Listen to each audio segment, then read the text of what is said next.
Tantôt intimiste et frontale, parfois teintée de fantastique, la cruauté des enfants au cinéma s'est illustrée de bien des manières. Ça nous parle, ça nous attrape et ça ne nous laisse jamais indifférents. Aujourd'hui, on va s'envoyer quelques scènes de films sur le sujet. Et si ça pique, n'oubliez pas, c'est que du cinéma.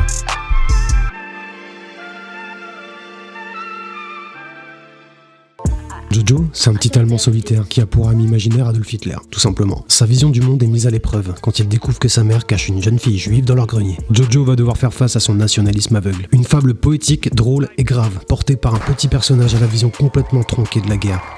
Avec un ton loufoque, les pires inepties du régime nazi deviennent à l'écran le vecteur d'un humour absurde qui couvre habilement la gravité de son propos, le formatage des masses.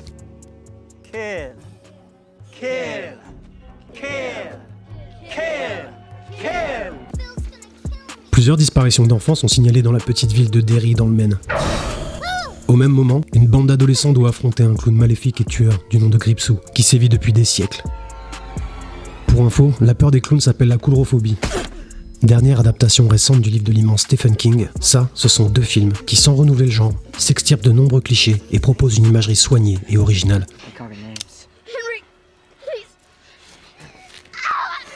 Alors qu'un petit couple passe un week-end pépouze au bord d'un lac, leur tranquillité est perturbée par une bande d'adolescents bruyants, agressifs et plutôt vindicatifs. À bout de nerfs, ces derniers leur demandent de baisser le son de leur radio. La prochaine fois, ils penseront plutôt à ramener l'apéro. Dans ce survival en apparence classique, des jeunes incarnent des tueurs finalement aussi terrorisés et estomaqués que leurs victimes. Un film au réalisme saisissant, qui se rapproche de plus en plus d'une cruelle réalité et dont le point fort se cache dans son immoralité totale et sa violence gratuite. À l'aube de la Seconde Guerre mondiale, un jeune garçon abandonné erre dans une Europe de l'Est dévastée. Témoin des pires atrocités, ou subissant lui-même de terribles persécutions, il devra se battre pour survivre.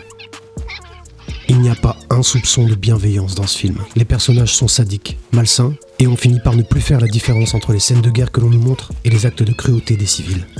Si tu te sens trop heureux dans ta vie, tu débordes de bonne humeur à ne pas savoir quoi en faire, prends-toi une bonne dose. Tu sais qu'est-ce que c'est un chômeur ? C'est quelqu'un qui ne veut pas travailler. Il reste à sa maison et il attend toute la journée qu'on lui donne de l'argent. C'est un paresseux. Mon papa, il est pas paresseux. Un enfant venu d'un autre monde se pose en catastrophe sur Terre. Loin de devenir un héros aux yeux de l'humanité, il va se révéler terriblement malveillant. On prend plaisir à suivre cette origin story d'un Dark Superman. Malgré un début fastidieux, la noirceur s'installe crescendo chez le personnage. Une histoire connue mais revisitée sous un angle neuf, des personnages intéressants et des scènes gore qui font le taf. Si tu savais pas quoi mater, maintenant tu sais. Pour soutenir, n'hésite pas à t'abonner. On n'oublie pas de lever le menton et d'aller au cinéma.